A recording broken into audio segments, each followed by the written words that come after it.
Hello everyone, welcome to my IELTS speaking test series IELTS Talks with Karishma.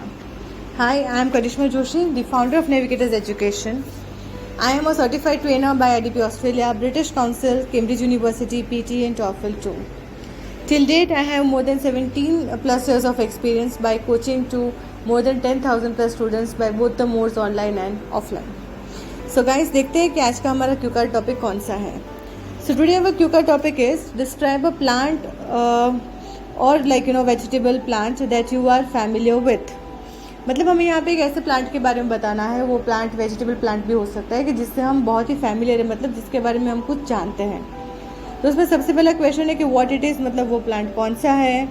Where it grows, वो कहाँ grow होता है. How you became familiar with it, आप कैसे उससे familiar हुए. एंड व्हाट यू लाइक और dislike about that plant. तो वो प्लांट के बारे में आपको कुछ पसंद है या तो कुछ नहीं पसंद है, तो उसके बारे में बताना है. And explain why you think this is like an important plant of your country. तो आपको क्यों ये लगता है कि ये आपके कंट्री का क्यों इम्पॉर्टेंट प्लांट है. तो हम देखने जाए तो हम लोग बहुत सारे प्लांट्स और ट्रीज़ और क्रॉप्स के बीच में हम रहते हैं. स्पेसिफिकली हमारे कंट्री में बहुत सारे प्लांट्स होते हैं. हमारे घरों में छोटे छोटे प्लांट्स भी हम लोग ग्रो करते हैं. तो ऐसे बहुत सारे प्लांट्स के बारे में हम जानते हैं. तो बस हमें यहाँ पे ऐसे ही प्लांट के बारे में बताना है जिसके बारे में थोड़ा सा बेसिक नॉलेज होना चाहिए. सो एक यहाँ पे प्लांट की आप बात कर सकते हो तुलसी के प्लांट के बारे में, या तो आप वेजिटेबल प्लांट को अगर हम ले लें तो टमेटो प्लांट के बारे में आप बात कर सकते हो. तो मैं यहाँ पे बताऊँगी कि well I am a person who is very much fond of gardening and I also love nature and trees very much. So I also have a small garden made in my house, and I have grown so many different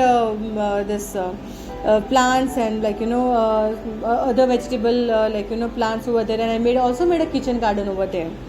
So today here I am going to talk about one plant which I like the most. It is the the tomato plant. And it grows, I think, that everywhere. It don't require any specific kind of soil, just that the land should be fertile. And it can be grown, and it is one kind of plant that can be grown all the 12 months. So it is favorite or it is familiar with all the seasons, you can say. Actually I became familiar with this plant in my childhood. Actually in my childhood my grandfather also have the same आप बता सकते हो कि मेरे grandfather को भी ऐसी hobby थी. उनको प्लांट्स उगाने का बहुत शौक था. तो हमारे घर के आंगन में ही at our home in my native place मेरे ग्रैंडफादर ने बहुत सारे प्लांट्स उगाए थे.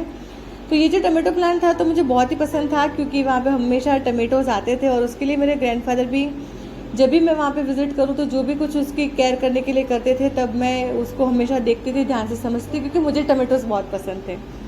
तो तभी से मैं टमाटो प्लांट से फैमिलियर हुई. और जैसे मैं बड़ी होती गई, so I also wanted to have this tomato plant in my home.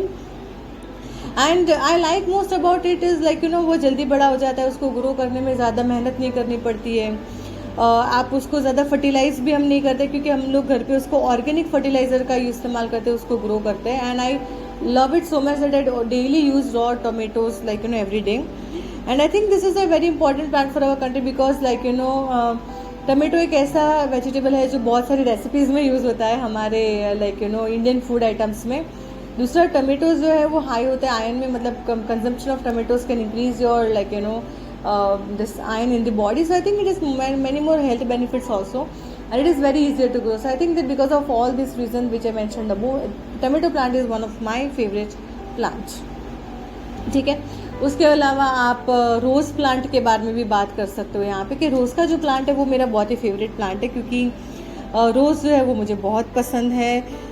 एक बहुत ही ब्यूटीफुल फ्लावर है, वो अलग अलग कलर में होते हैं, लेकिन मुझे जो स्पेसिफिक पसंद है वो है रेड रोज़. रेड रोज़ जो है वो भी ज़्यादातर मुश्किल नहीं होता है उसको उगाना, वो उग जाता है. लेकिन येस, उसकी एक स्पेसिफिकेशन होती है कि वो विंटर्स में ज़्यादा ग्रो करता है. वो फ्लावर ज़्यादा विंटर में देता है, क्योंकि कोल्ड जब होता है तब बहुत सारे फ्लावर्स उस पर आते हैं. मुझे रोज़ का प्लांट में बताऊं तो काफ़ी सालों पहले जब मैं मेरे स्कूल में पढ़ती थी, तब एक बार मेरे मम्मी या मेरे डैडी लाए थे रोज़ का प्लांट, और उन्होंने हमारे पॉट में लगाया था. और जैसे ही उसमें रोजेज़ आना शुरू हो गए, तब से मैं उससे फैमिलियर, और मुझे वो बहुत ही पसंद है. The most thing that I like about this rose plant is कि इतना ब्यूटीफुल प्लांट होने के साथ साथ इतनी अच्छी फ्रेग्रेंस वो देता है, एटमॉस्फेयर को अच्छा रखता है.